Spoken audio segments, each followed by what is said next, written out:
welcome back. Welcome back to Brett Breaks Things. It is my pleasure to be back again. This is our second live show. The feedback from yesterday's show was unbelievable. And the support you showed, not just in your comments and the viewerships and the subscribers, but the GoFundMe as well. I'm absolutely overwhelmed by your support. And it is my pleasure to be doing this. You guys are giving me confidence. You are the wind in my sails, man. Like, honestly, I don't want to be cheesy here, but that's exactly what's happening here. And we're going full speed. We're going full speed. There were some questions after the show last night. How do we support the show? Dark Horse Studios, GoFundMe, or Brett Breaks Things. You can just go to the GoFundMe and go put in the search bar Brett Breaks Things. I put a link in it, link to that in Randy's channel. I turned off the monetization there. If you want to donate, that's how you donate. We are live on our YouTube channel. Subscribe. If you're watching this on Randy's channel, please, at some point, you don't have to change over now, but we will be exclusively on my platforms. We will not be on Randy's channel forever. I just want to bring as many of you roadsters in as possible. This is your new home. And mods, that's coming. You will be mods on my channel. But make sure you go to Brett Breaks Things on YouTube, subscribe so you get the notification when we go live, and come over. We need the subscriptions to grow this thing.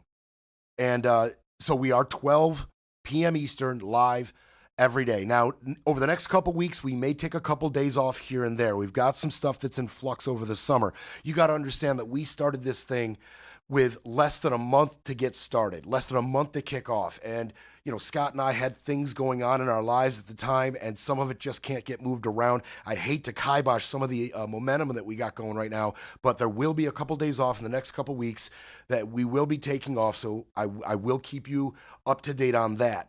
But we will be live every day-ish, 12 p.m. Eastern to 1 p.m. A lot of you said, we need 2 hours. First of all, I'm flattered. I don't want to hear me for 2 hours. The fact that you do is crazy to me. But when the situation demands it, we will go 2 hours. The breaks will probably get a little longer in that time. That's why the breaks are so short now. We want to try to get you as much as we can right off the top. If you have any other questions, comments, you can reach out to me at any one of the platforms, Facebook, Instagram, TikTok. I love the comments in YouTube. You guys are amazing. Just reach out to me, and I'll do my best. Scott will do his best to respond to those questions, respond to those comments, keep the love going. I love it. I love it. So we're switching from love to hate. Over the weekend, there was an incident in Colorado. And I didn't really want to address it yesterday, even though I was watching in real time as the details were unfolding as I was flying out of Washington, D.C. But I didn't want to comment on it yesterday because we didn't really have a lot of, I knew more details would come out. A lot more would come out. And it has. A lot more has come out. I'm able to confirm there are 6 victims, ages 67 to 88. All of them have been transported to local hospitals. This attack happened at a regularly scheduled weekly peaceful event. Witnesses are reporting that the subject used a makeshift flamethrower and threw an incendiary device into the crowd. The suspect was heard to yell, "Free Palestine," during the attack. The subject has been identified as Mohammed Sabri Solomon, and he's 45 years old. The FBI is processing the crime scene in the subject vehicle and interviewing key witnesses. We're assisting Boulder Police in providing technical, analytic, and additional forensic resources. As a result of these preliminary facts, it is clear that this is a targeted act of violence, and the FBI is investigating this as an act of terrorism. Okay. Targeted act of violence by Mohammed Sabri Solomon, a 45-year-old Egyptian national in this country on a B1, B2 visa, a work visa. I'm going to get to the details of who he is, what he did, but I want to give you some of the images first. I want to keep the images going, and then I can sink in. Stay.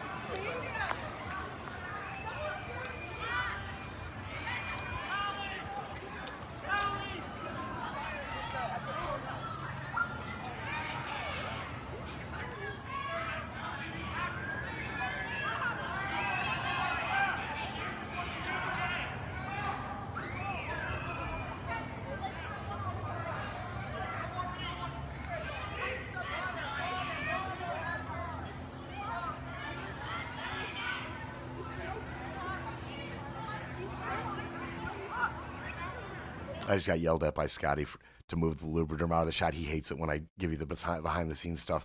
So you may have noticed my alligator skin in previous shows. I got yelled at. I got to keep my hands moisturized.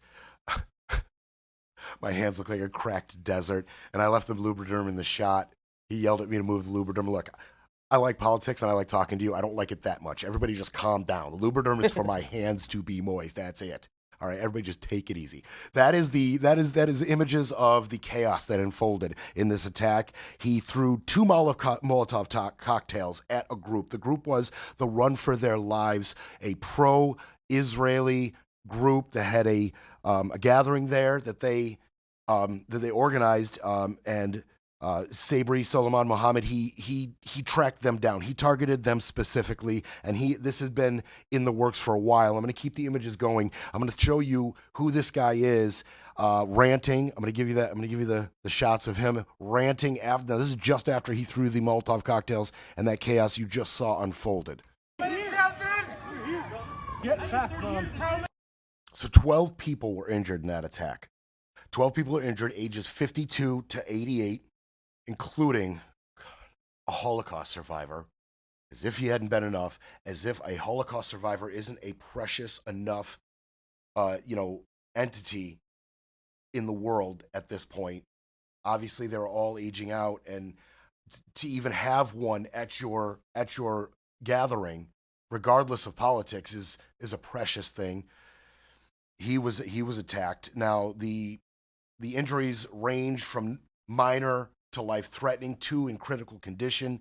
They are expected to survive. I do want to say that. There are expected to be 0 casualties from this, which is amazing. And he was arrested.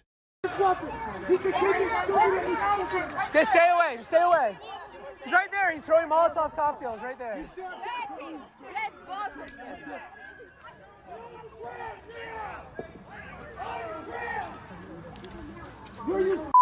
Yeah. And you going I don't give a fuck.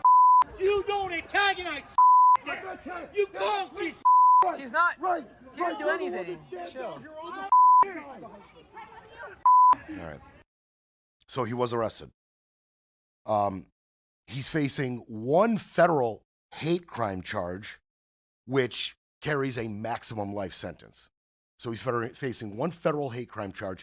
He's facing 42 felonies in the state of Colorado, 16 counts of attempted first-degree murder, 6 counts of first-degree assault of an at-risk or elderly victim, 2 counts of using an incendiary device, and 16 counts of attempted use of an incendiary device. I'm not sure why those seem redundant. Attempted. Okay, so 2 counts of using the advice and 16 counts of attempting to use it. So it's basically saying he was successful on 2 of those attempts.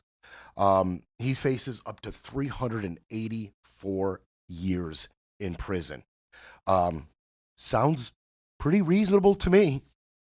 I mean, that's the type of sentence, that's the type of imprisonment term that will deter possibly something like this. Only the most radicalized of people who have this type of terror in mind would go through with it, knowing these are the charges and this is the type of imprisonment that they are facing. He was the father of 5. He lived with 5 children. Now, he was here in 2022 on a B2 visa, a work visa from Egypt. Now, here's the problem with the asylum system. He had an asylum claim. So he had his day in court scheduled.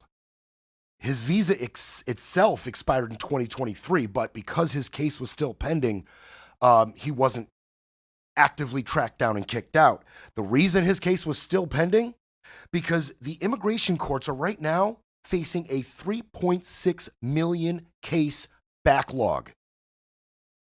You want to point to the problems in our immigration system, the problems with undocumented immigrants, you really need to look no further than that. Building a wall, hiring more border patrol, upgrading the technology and the surveillance systems used to implement this security at the border, those, in my mind, although important, the wall, remains to be seen how successful that may be, and they are going to pick up the construction of the wall in the new big, beautiful bill, and I'll get to that later on in the show. But all of that, for me, is secondary to the problem in the asylum system, which Biden's border bill addressed and got shot down by the Republicans. I did want to mention, we got a minute left in the segment, and I'm not going to pick this up in the next segment. I wanted to mention one important caveat to this story. He attempted to purchase a firearm, and he was denied because of being an undocumented or illegal immigrant.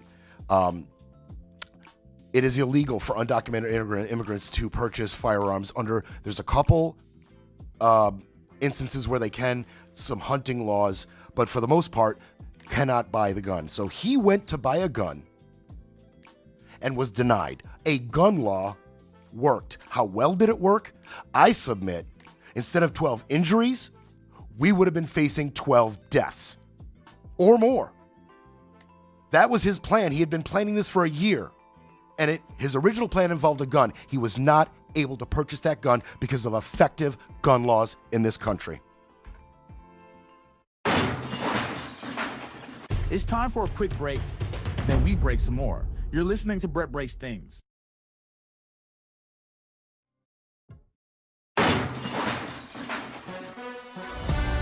You're listening to Brett Breaks Things, pushing back, speaking up, and holding the line. All right, welcome back. We're going to move on from that hate. That hate's the story filled with hate. And we're going to move on to other breaking stuff over the last weekend. This was another story. Now, this I wanted to get to yesterday, but we had a lot on our table. I really wanted to do that Elon deep dive. That was just kind of fun for me. And I think it's important to know a little bit more about the guy that's cutting all these jobs and all these promises he made in the budget. And I do think the split between the administration and Elon is pretty interesting, and we're going to get to a little bit of that as well. But the other story over the weekend when I was in D.C., and by the way, feel free to call in now. I know I may have you on hold for a little bit, but call in on any of these topics or off topic. You want to ask me something personal. You're in the South Florida area, and you want to talk about something going on around here. You just want to be a part of the show. You want to say hi. I don't care. 561-270-3844. Whatever it is, I'm down. I'm down to clown. I'm here for it. 561-270-3844. I had the number up here. Doesn't matter. It's not there anymore. We got still working out some production kinks. But call in. Scotty will put you on hold. I'd love to talk to you guys.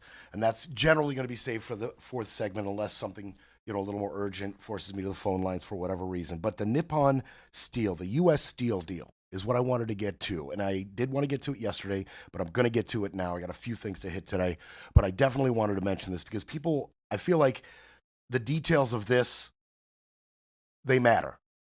And all we've been getting is the macro on this. All people have really been hearing is, if you listen to CNN or MSNBC or your favorite news channel, whatever it may be, you're hearing news, U.S. Steel was sold to a Japanese company, news, right? That's all you heard. And and maybe quickly a few questions flashed across your mind. And then like the squirrels we are, your attention span went to something else very quickly and you just moved on. And now it's a water cooler mention at best. But I wanted to get into it a little bit. Because Republicans, MAGA, especially America First, Trump supporters, that specific sect of you who are all about America First, the details of this may upset you just a little bit. Nippon Steel has bought U.S. Steel, okay? Trump, he had some things to say about it. But I just want to, off the top, I wish this guy would at least know the details of deals he's making. How about you just know the name of the company you're making a deal with? Here's an earlier sounder out of Trump when he started to talk about this deal. And this one points to, and I'm going to continue to point back to it, that there is nobody around this guy to prep him, to prepare him, to guide him in the right direction, what to say, what not to say, how to maximize each opportunity he has in front of a camera. There just is nobody there to reel this dude in or even provide context or information that is basic to what he's talking about, these people don't exist. Nissan's going to be doing something very exciting about U.S. Steel, and that sounds very exciting. And we're going to meet with Nissan next week, the head of Nissan, very great company, and they'll work out the details. I'll help. I'll be there to mediate and arbitrate. I agree, Don. Nissan is a great company. They make good cars. I don't know. I've never owned one. I'm a Ford guy. My last 3 have been Fords. But yeah, Nissan is a great company. I don't know what that has to do with this acquisition because it's Nippon Steel. He says it, and I gotta believe there's something kicking around in there, something making its way through the dementia. Maybe that's not the right name, but I'm Trump. I said it, so it's right. Watch me double down, and he hits it again. He either is completely unprepared to name the company, to tell you accurately which company acquired U.S. Steel, or he's just like, I said it, so let's roll. Double down, triple down, whatever. All right, it's Nippon Steel. Nippon Steel is Japan's largest steel maker and the world's 4th largest steel producer. Okay? They have acquired U.S. Steel for $14.9 all cash in deal. And Trump did confirm that, and somebody reeled him in and was like, dude, you might want to get the company right. You announced on Friday about U.S. Steel and Nippon Steel. Yeah. What will the ownership structure look like? What made you satisfied about it? It'll be controlled by the United States. Otherwise, I wouldn't make the deal. I went to the unions, to all of the local unions. They all wanted it. And I'm doing it because all of the congressmen came in, about 5 of them, and the others, I understand, are in concurrence. And they asked that I do it. Everybody seems to want it, and we'll see. I mean, we'll see what the final is. But they're going to invest billions of dollars in steel, and it's a good company. Nissan's a very good company. We'll see. But it's an investment, and it's a partial ownership, but it'll be controlled by the USA. I'm sorry. Did I say he got it right? Sorry about that. That was in a later interview. He got it wrong again. I even have the video, and I expected him to get it right the second time, and I had forgotten that he did not. So that was after the first announcement. I'm not going to harp on his miscues. He's old and his brain don't work so good no mo. So, I mean, there's not much to be said about that. But I find that hilarious. And he did confirm the sale. Billions of dollars. Yes, $14.9 billion in an all-cash deal. I do find it interesting, America First Republicans. It's interesting to note that there were a number of offers in this country, including the number 1 steel producer. U.S. Steel is the number 2 steel producer in the U.S. The number 1 is a Nucor Corporation, steel producer, Nucor. And it is the number 1 steel producer in the United States. They offered to buy it. And 3 other American companies offered to buy U.S. Steel. Now, their offers are undisclosed. I don't know how much higher or lower they offered than Nippon. But I just want to pose to you, America First Republicans, what is an acceptable amount lower that Trump should have agreed upon to keep it in the States? $1 billion? $2 billion? $3 billion? If Nucor, an American company, had offered $11 billion all cash in, would you say, Trump, why didn't you take that? To keep it in America, why didn't you take that? I find this sound very interesting, and I want you to stay with me, America First Republicans, Trump supporters. I want you to stay with me. Another question. You announced on Friday about U.S. Steel and Nippon Steel. Yeah. What will the ownership structure look like? What made you satisfied about it? It'll be controlled by the United States. Otherwise, I wouldn't make the deal. I went to the unions, to all of the local unions. They all wanted it. Okay, that's the same clip. I apologize. But he did get in the bit I wanted to get to on that, which is controlled by the United States. I apologize for playing the same video. Controlled by the United States. That's a slippery little, sneaky little piece there. Because yes, the board of Nippon Steel now is going to have a majority U.S. represented, a majority of U.S. citizens representing the board by 1 seat, I believe. So yes, the board will be majority management. And there's a mention of a golden share that the U.S. will hold, which will grant them veto power over decisions. But ultimately, he's lying. He's technically lying. Because although the board itself is going to be U.S. citizen majority by one seat, and the golden share I just mentioned, the company is owned by E.G. Hashimoto. Okay? The vice chair, Takehiro Mori. Those two gentlemen ultimately make the decisions.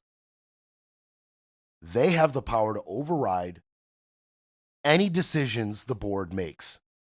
They are the ones who are in control of this company. Make no mistake about it.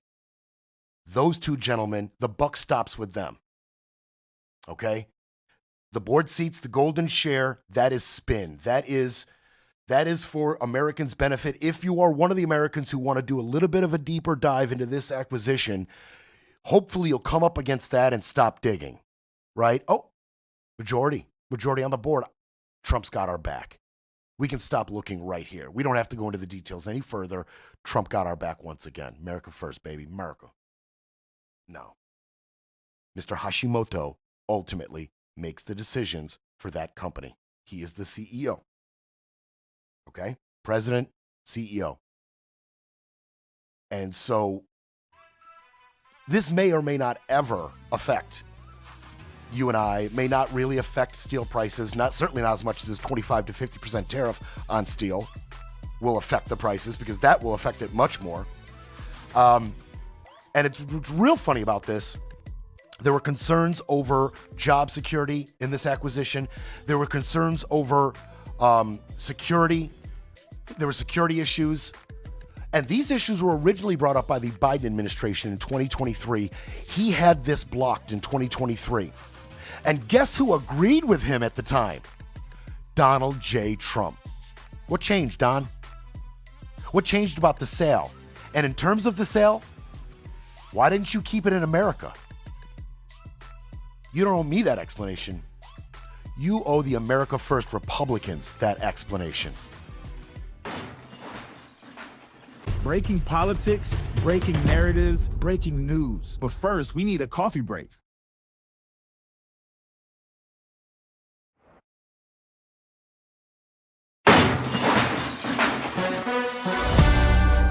You're back with Brett Breaks Things, where the truth hits harder than the headlines.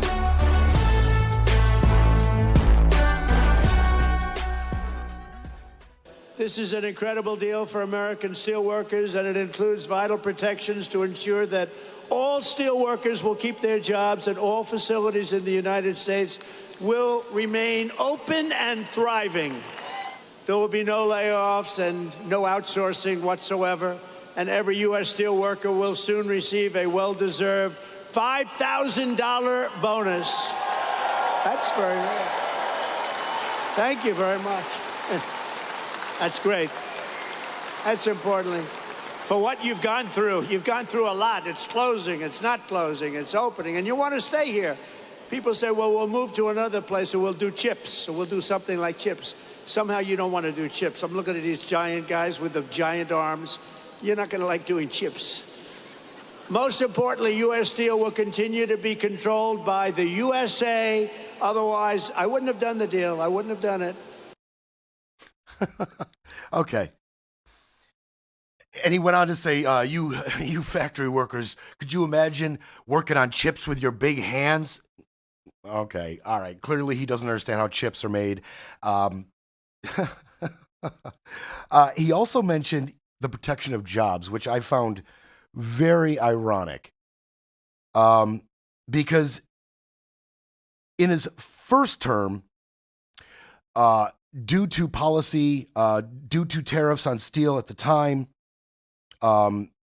U.S. Steel, at the time of his first presidency, announced anywhere between 3,000 and 7,000 layoffs just from them alone. That resulted in 75,000 fewer manufacturing jobs under him, and a projected loss throughout his presidency of 500,000 jobs lost due to higher input costs,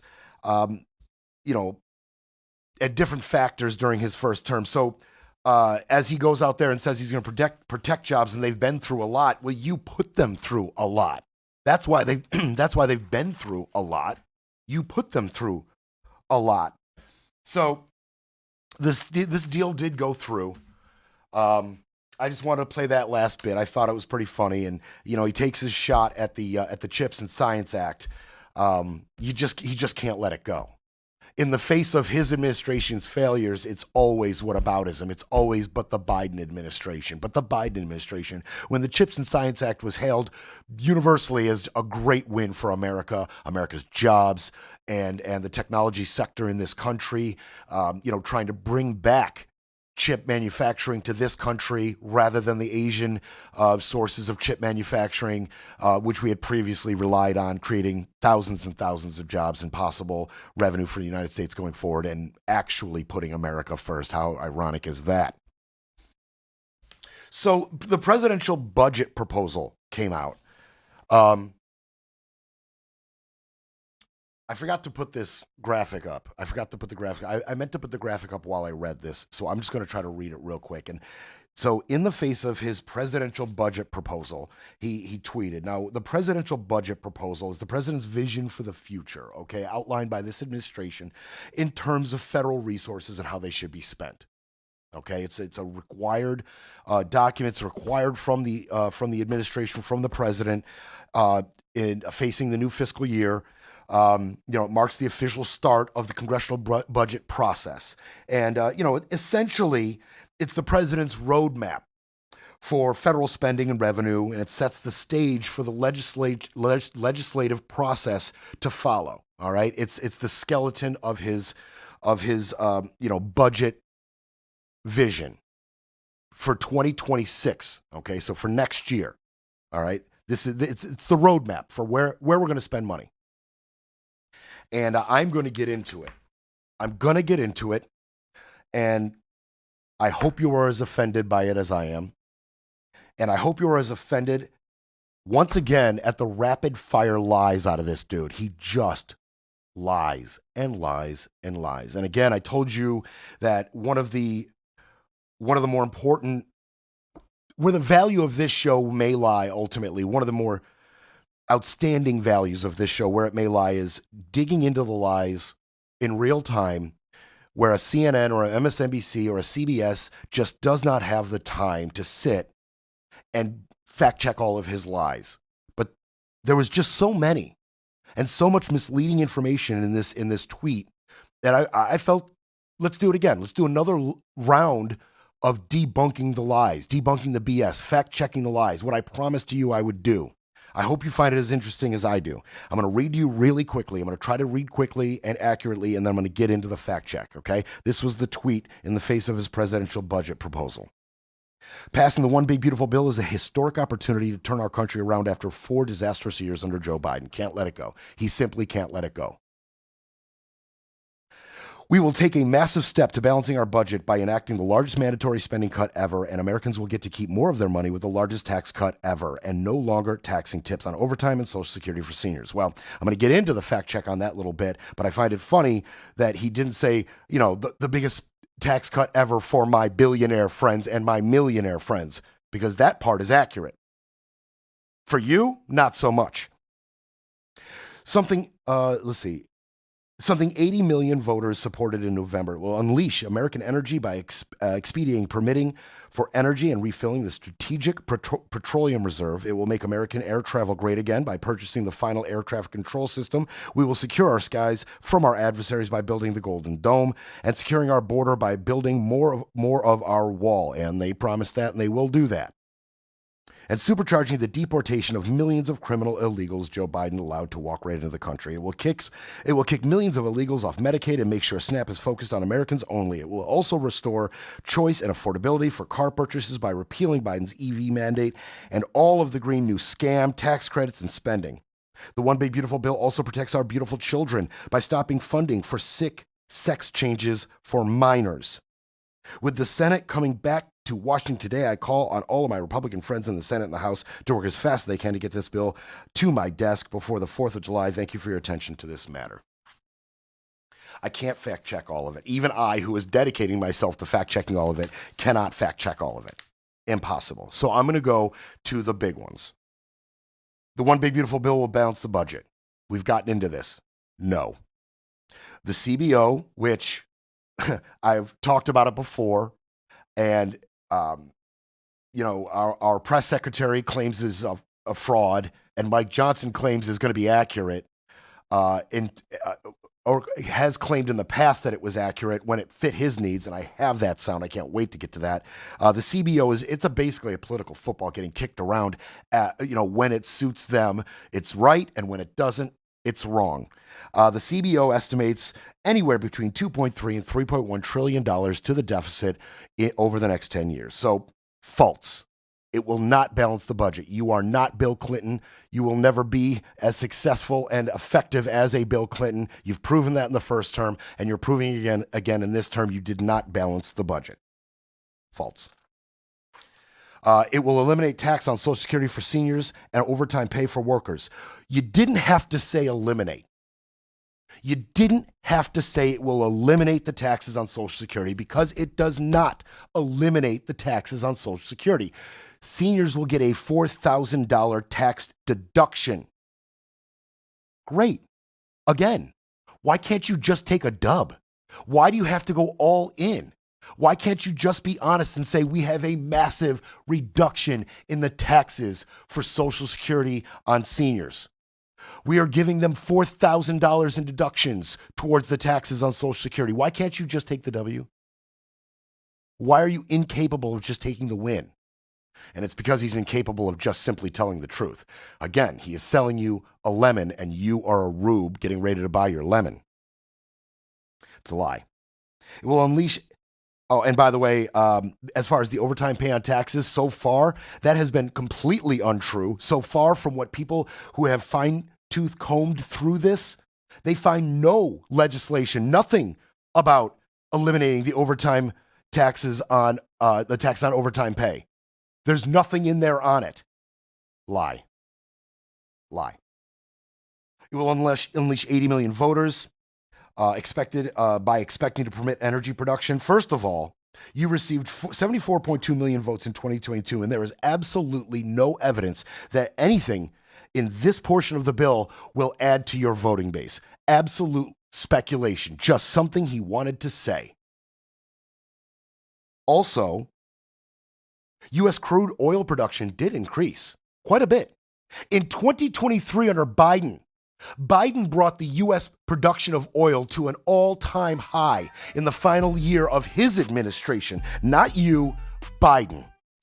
At one point, it got to up to 13.3 million barrels a day. So it's a lie. We've talked about how there really aren't many undocumented immigrants receiving Medicaid. Lie. He's not kicking millions of undocumented immigrants off Medicaid. That's a lie. It's a lie. And you talk about millions of criminals and illegals allowed by Biden over his entire administration. We encountered 10 million undocumented immigrants at all of our borders combined, not just the Mexican border, but all of them combined. 10 million approached, 10 million were encountered. Only 2 million estimated made it in. Just 2. We've heard numbers of 14, 20 out of his sycophants, and of course out of the people that you and I know at the water cooler. They love to inflate that particular number. Another lie. Frustrating government of by and far. Brett breaks things because someone has to.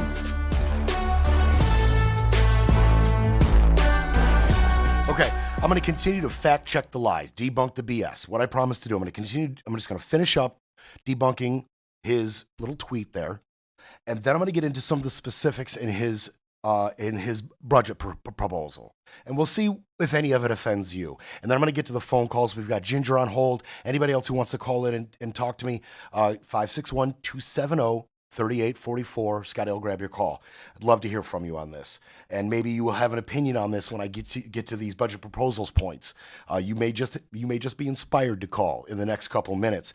But one of the last lies I want to, and there's more. There's a lot of lies there. It's rapid fire, machine gun, Tommy gun style lying.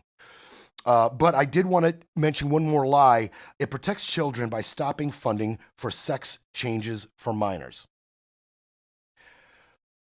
Between 2019 and 2021, 3,678 transgender minors in the U.S. received any gender-affirming care. And when I say gender-affirming care, I know because of Fox and Newsmax spin, you may think that's putting somebody under a knife, putting a 14-year-old under the knife, changing, surgeries to change things, to take things off and do horrific things to people's bodies. I know the horror stories have been pretty harrowing and convincing for sure. But the truth of the matter is most of the care that those, and we're talking a little over 1,000 minors a year over those 3 years. If you are motivated by this tragedy involving 1,000 minors a year, and obviously anything involving minors will move us. It should move you. It should raise your attention in some way. But the fact that may hold your attention and affect you more than the $800 billion in Medicaid cuts and the $300 billion in SNAP and the tens of thousands of federal employees being laid off and the not following through on the no tips on tax and the no tips on overtime, the things he ran on ending the Ukraine war. If none of that affects you more than these 1,000 kids a year, that's what you really care about. Well, just know that most of the care that these kids have received is counseling. Counseling. A fraction of those 3,000 plus kids received anything more than counseling. All right. We fact-checked the lies. Now I got to rapid fire get into some of the points of this budget proposal. Okay, and it will be talked about, legislated, affected by the House and the Senate going forward. But in his proposal, Department of Human Health Services, 26% reduction in their funding. This is where they're cutting. These are the things that they are concerned about cutting. Not Elon's $38 billion that he has received in the past, $6.3 billion for his little projects in 2024 alone, and the $11 billion dedicated to his projects going forward. This is subsidized by us, paid for by us.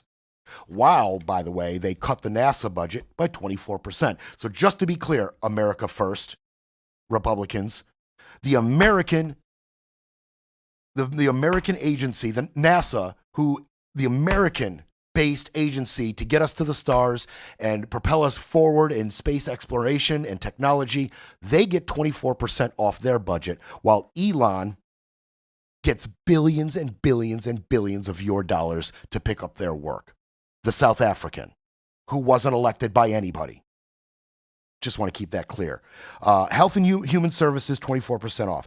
National Institute of Health, they have an $18 billion cut in their funding. Centers for Disease Control, the CDC, you remember them from The Walking Dead. $3.5 billion cut from the CDC. It's going to affect infectious disease research, opioid research, STIs, tuberculosis, all these things get cut in research. Programs focused on HIV and AIDS, prevention and surveillance in developing nations, vaccines, all of that is cut. Centers for Medicare and Medicaid Services, $674 million cut. So that's eliminating activities related to health equity, outreach, and education. All cut. from Medicaid and Medicare. Substance abuse. Now, this one really gets me because you Second Amendment people, you love to tell us that it's not the gun, it's the person pulling the trigger.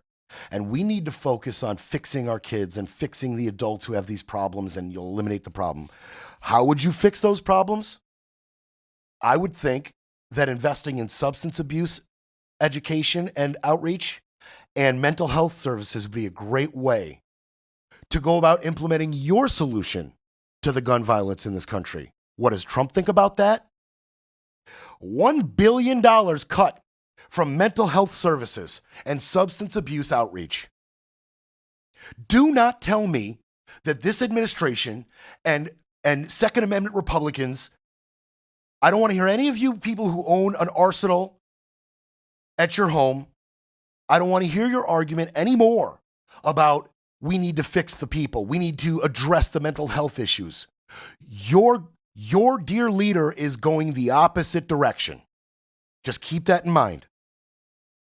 And I personally think, and it's generally accepted, that the mark of the greatest nations in the world are how they treat their lower class, how they treat the most needy of us. What level can we bring them up to? It's not about the level that the elite class is at. It's how far up can we bring the lowest of us. Trump is not interested in bringing up the lowest of us, the most in need of us. He is interested in kowtowing and appeasing to the least in need of us, which is the whole point of the big beautiful bill, and making the 2018 or whatever the tax cuts were permanent, whatever year it was, making those tax cuts permanent. That's who he wants to appease. Housing and urban development cut by $26 billion. Rental assistance cut by $26 billion. Homeless assistance grants cut by $27 million. He went after the Department of Education, $12 billion in cuts. The EPA, $2.5 billion in cuts. NOAA, $1.3 billion in cuts. Renewable energy, 75% of their budget has been cut. Cybersecurity and infrastructure, Russian agent Trump is going to do everything he can to make sure his fellow Russian spies are able to infiltrate our cybersecurity successfully, with a cut of $491 million to cybersecurity and infrastructure. I don't care what side of the aisle, I don't care, Republican, Democrat, Independent, how do you get on board with that? In an age where cybersecurity is at the forefront, how do you get on board with that? IRS cuts, it goes on and on. While billionaires cash in, while Elon gets your money to the tune of billions of dollars. Those are the things that are a priority for Trump to cut. That's where he wants to trim the fat.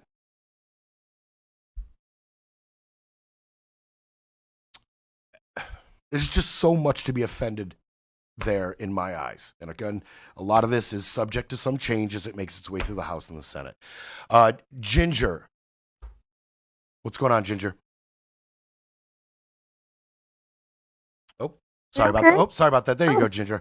Sorry about that. You didn't hit the button. I didn't hit that. We're carrying on Randy's traditions. How many of you roadsters have watched her pull that move right there? Oh my God, forever. It's been more than 20 years. And when I start looking at decades of how long I've been following somebody, you guys become like our family. I know you don't know us personally, but you're like family. I absolutely consider you family. And that sentiment has been echoed time and again in the support I've received after the first live show and in the dry runs. That is one common theme that keeps coming up, and I feel it as much as you do, Ginger. Yeah.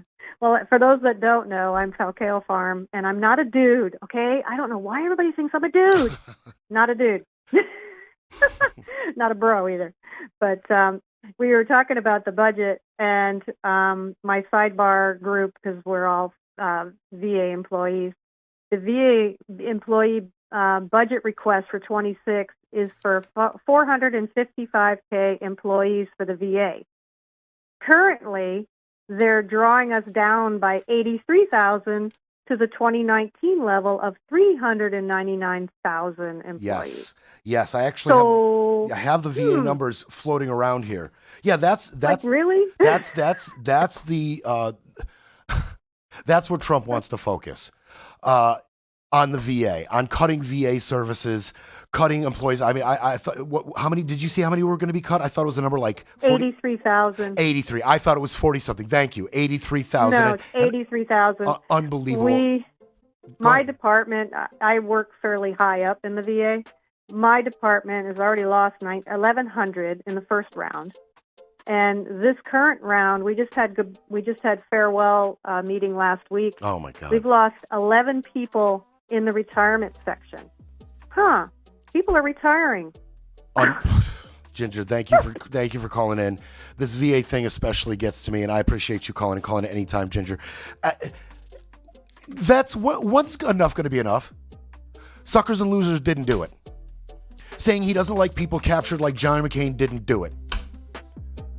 Now these cuts to the VA, a second round of cuts to the VA, when is enough going to be enough for that particular sector of his voters? When will you have enough of him spitting in your eye after the service, after your dedication, your service, your sacrifice? You come home, you should be our first priority, and he is cutting and cutting and cutting. He doesn't give a damn about you. Why do you still give a damn about him?